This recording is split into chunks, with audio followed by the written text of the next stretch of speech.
þá komum þátt númer 4 í hegðun sem við viljum bara hætta að vera með. Og þessar hegðanir eru basically hegðanir sem við erum að gera til þess að sækjast eftir viðurkenningu eða hrósi eða samþykki eða til þess að líða eins og þessu mikilvægir. Þá að frekar svona barnalega hegðun að þú ert að sækjast eftir validation annars staðar frá. Og í þessu þætti ætla ég að fara yfir í know it all eða know it all. Manneskjan sem veit allt með svörinu við öllu eða rosalega klár. Og eitt að vera klár og vilja bara láta frá sér upplýsingar til þess að manneskjan getur lært en leiður að gera þetta þegar þú ert að sækjast eftir hrósi, viðurkenningu eða svona völd að þú veist meira. Og típan sem sem sagt know it all, þeir eru alltaf með svörinu við öllu og þeir tala eins og þeir vita allt. Og eitt sem mjög algengt að ef við erum að vinna saman og við fáum sikkur hugmyndina að hvernig á að leysa verkefnið, það mjög eðlilegt og manni finnst að hugmyndin sem maður fær sjálfur betri hugmyndin, að það rétt á betri hugmyndin, að við fáum bara þessa tilfinningu. Alltaf hugmyndir, það sem aðrir koma með, okkur finnst það lélegar hugmyndir. En það hefur ekkert með hvort þetta sé góð hugmynd, við bara fáum þessa tilfinningu. Og menn eru oft fastir í þessu, að þeirra hugmynd bara best, að þeirra svar bara best. Og enn aftur, þeir að gera þetta til að sækjast eftir hrósi, viðurkenningu, eða líti út fyrir að vera svona mikilvægir, að vita hlutina. Og ég ætla að henda ykkur dæmi hvernig þetta myndi koma út í svona samræðum eða og tekur eftir þessu. Og þú veist pottþétt eitthvað í vinahópnum sem alltaf með svar við öllu. Til dæmis á Discord og þú ert að spila einhver tölleik.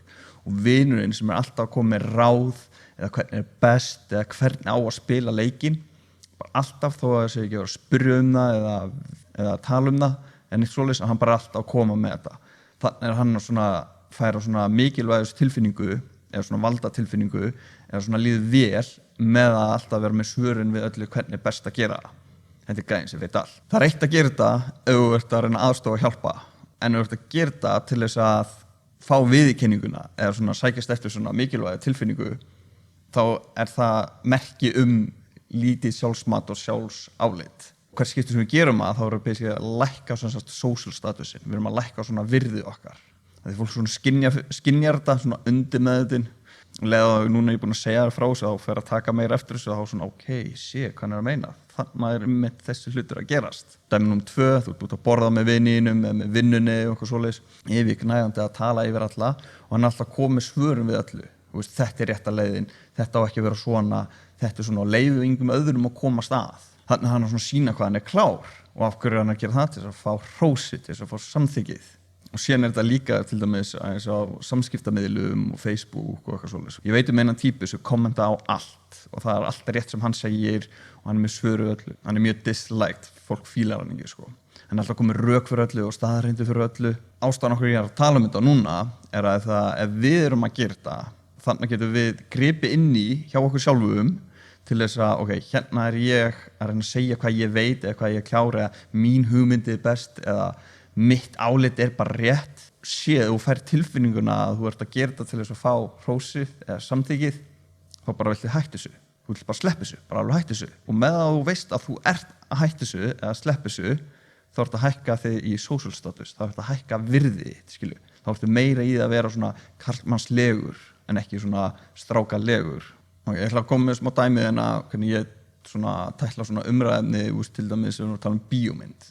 Að ég í kvikmyndadóti og svona kvikmyndamaður og þar lendu hef ég meira svona knowledge og þekkingu og ég geti séð einhverja mynd sem kannski ekki vel leikinn, ekki vel skrifuð og kannski ekki góð en svo annar félaga minn finnst hún geggjuð góð og ef hann að segja hvað honum finnst gott í þessari mynd þá ég ekki að fara að tala hann niður og segja að myndin mjög léleg leikinn ef hún var illa skrifuð.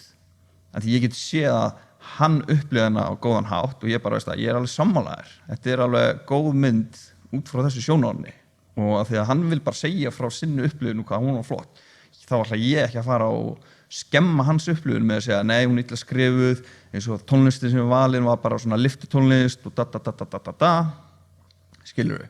Að því að ef mín ásetning var til þess að reyna að láta mig líða vel en ég var svo klár og vissi miklu meira þá myndi ég byrja að tala hann niður hvað hann var með þetta vitlaust en hann ekki með þetta vitlaust hann bara upplifði þetta á skemmtilegan hátt ég upplifði þetta kannski á leiðilegan hátt og svo bara öfugt að geta skilið annar mann að sjóna á það mjög góður kostur þá ertu skilningsríkur en ég hef ekki þörfina til þess að sanna mig fyrir ykkur öðru fólki til dæmis og það var rosa þægilegt að vera laus við það og segjum að ég að vinna og ég kem með einhver hugmynd og mér finnst þú vera betri hugmynd og segjum að ég veit bara að þetta betri hugmynd að því ég búin að vinna hana lengur og ég lendi þannig að ég gera ákveðinn hlut og það miklu betri leið að því ég búin að vinna það svo kemur nýr starfsmaður hann bara finnst hans leið vera miklu betri en ég veit að hún ekki betri að því ég búin að pröfa að gera það og ef hann ekki að hlusta á mig að taka mark á mér þá bara ekkert mál gerum þetta eins og þú vilt gera þetta leyfu hún að fara gegn prógramið staðan fyrir að rífast eða þræta við hann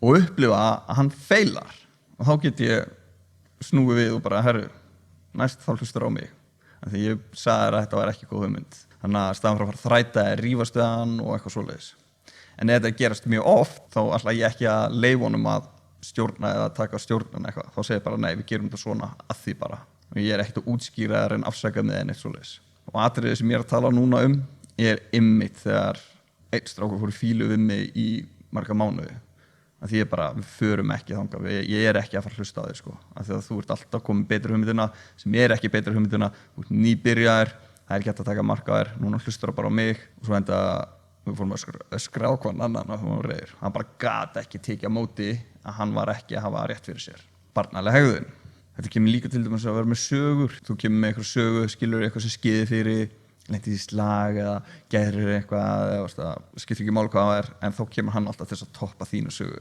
af því að hún vantar athyglina til þess að líða mikilvægt að hann er með betri söguna betri hluturinn sem kom fyrir þessi menn að ljúga og bulla en þeir bara sjá það ekki þeir bara skynja ekki sjálfur að þeir sé að ljúga þeim finnst það ekki að þeir einhvern veginn búa þetta til í hausnum að þú trúir bara að þú hugsar og sér bara að þú vilt sjá þannig að hvað getum við gert? Það einmitt að fylgjast með tilfinningalega ert að fara að segja eitthvað til þess að líða að fá hrósið eða fá þessa tilfinningu klár skilur en ef þú ert að fara að segja eitthvað til þess að hjálpa einhverju með aðstoða einhvern þá segir það skilur og það alltaf læg að vera gæjan sem klár og veist mikið og allt svoleiðis munurinn bara ert að segja þetta viðurkenningu eða ertu bara í alvöru klár og ert að gera þetta til þess að hjálpa manneskjunni og aðstofana og reyna leiðbinninni eitthvað svoleiðis og ef þú ert mjög ungur ég veit ekki, 17, 18, 19, 20 þá tímabil sem þú ferði í gegnum sem þér líður eins og þú veist allt og þér finnst það alltaf verið rétt að leiðin og það fara allir í gegnum þetta og það var strákur sem var mikið umgangast og ég var alltaf bendunum á sem þú getur gert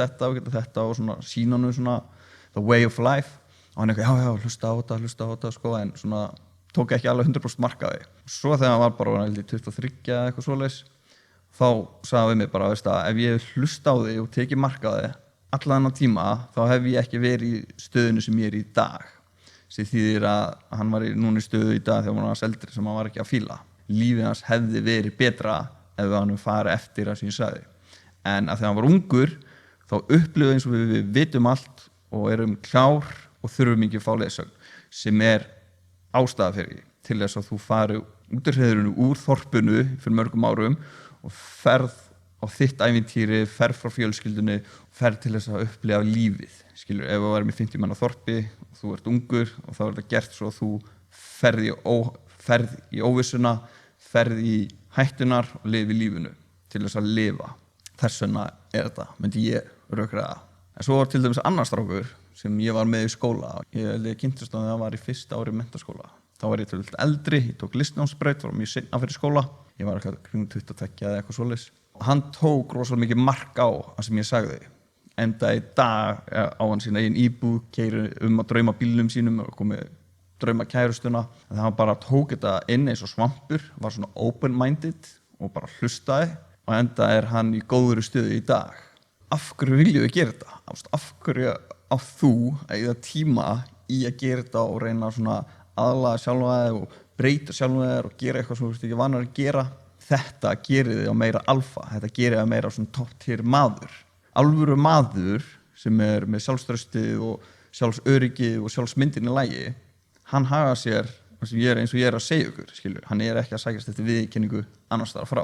Sumir menn læra þetta, sumir ganga í gegnum eitthvað erfiðar hluti og læra þetta. En ég bara segja ykkur þetta hérna núna, þannig að þið getið tekið og breytt og verið topp tier maður, verið alvöru maður, verið manneskjan sem þið vilji vera, verið manneskjan sem krakkarnir líti upp til og geta provæta fyrir fjölskyldu og eitthvað svoleiðis. Og þá þurfum að læra hvernig við getum öðlast og verið svona sterkari menn í korið. Ef við varum að byggja hús og þú vissir hvernig átt að smíða smá og gera eitthvað smáttur í, þú getur gert alveg sjálfur, byggir húsið alveg einn og svo ertu búin að byggja og kemur rigning, þá lekur það ekki þar. En ef þú var að byggja húsið og þú væri með smið og pípara og rafvirkja við hliðina sem voru félaginir, alltaf segja, ef þú gerir þetta svona þá verður þetta betra, ef þú lagar þetta svona þá verður þetta betra. Og sama með okkur, það er enginn í lífinu okkar sem er að segja, veist að, ef þú hagaðir svona þá færðu betri útkomu, eða ef þú gerir þetta svona það er miklu meira svona masculine, ef þú gerir þetta svona þá dílur þú betri tilfinningar, ef þú hagaðir svona þá mun fólk bera meira virðingu fyrir þig. Og það er mjög fáir sem setja vinnunni í sjálfan sig til þess að vera topptier maður eða vera sem þú vilt vera, ná árangur sem þú vilt vera, fá fólk til þess að bera virðingu fyrir þér. Sama eins og að byggja hús, þú þarft sérfræðinga til þess að hjálpa að byggja húsið. Þó þú ætlar að byggja það sjálfur, að þú þarftu sérfræðinga sem myndir segja þér, þetta er rétt, þetta er rangt, þetta er betri leiðin, en þú getur samt gert þetta svona. Og ég skilja vel, ef þú ert í vinnu eða eitthvað svoleiðis og vilt fá hrósið, og vilt sýna og sért dulur, vilt sýna og sért klár og getur gert hlutinu og staðið vel. En staðan fyrir að vera að sækjast í hrósið frá einhverjum, af því þá er hann með stjórnina eða hann þarf að gefa hrósið svo þið líður vel, breyturu mindsetinu, breyturu hvernig þú hugsaðu þetta. Af því ég var hana, ég bara var dulur til þess að fá hrósið og leið mig vel. En í staðinn þá er ég frekar, ég er dulur í vinnunni, ég stend mig vel, af því það endurspeglar hver ég er sem maður. Ég vil bara hafa hlutinni í lagi, ég vil hafa hlutinni að hreina, ég vil vera vandvirkur. Vinnan sem ég læt frá mér endurspeglar mig, sem því þessin er í dulur. Þannig að hún er að skipta hugafarinu í staðan fyrir bara eitthvað, ég þarf að vera dulur, að ég með vantar hrósið, að þá líður mig vel, bla bla bla. Og það basically að segja við sjálfum að nógu ofta, nú byrja heila þó sjálfum að endur forritaði, bara ég ætla að standa mig vel, að því mér líður vel að standa mig vel. Ég stend mig vel og ger hlutunum vel, að það lætur mig líða vel, hvort sem eitthvað annars sér það eða ekki, eða hvort sem ég fæ að hrósa eða ekki. Bara nóg fyrir mig að vita að ég stóð mig vel, að það endurspeglar hver ég er sem manneskja. Þetta er basically it. Og ég er að tala um einn gæja hérna sem er að hlusta, þannig að hann veit alveg hver hann er. Snúu þessu fyrir sjálfvæði. Þannig býrðu til þetta sjálfstraust. Þannig tekur við burtu að þurfa að fá hrós frá einhver öðrum. En nóg um það, takk fyrir að hlusta, sjáumst næst.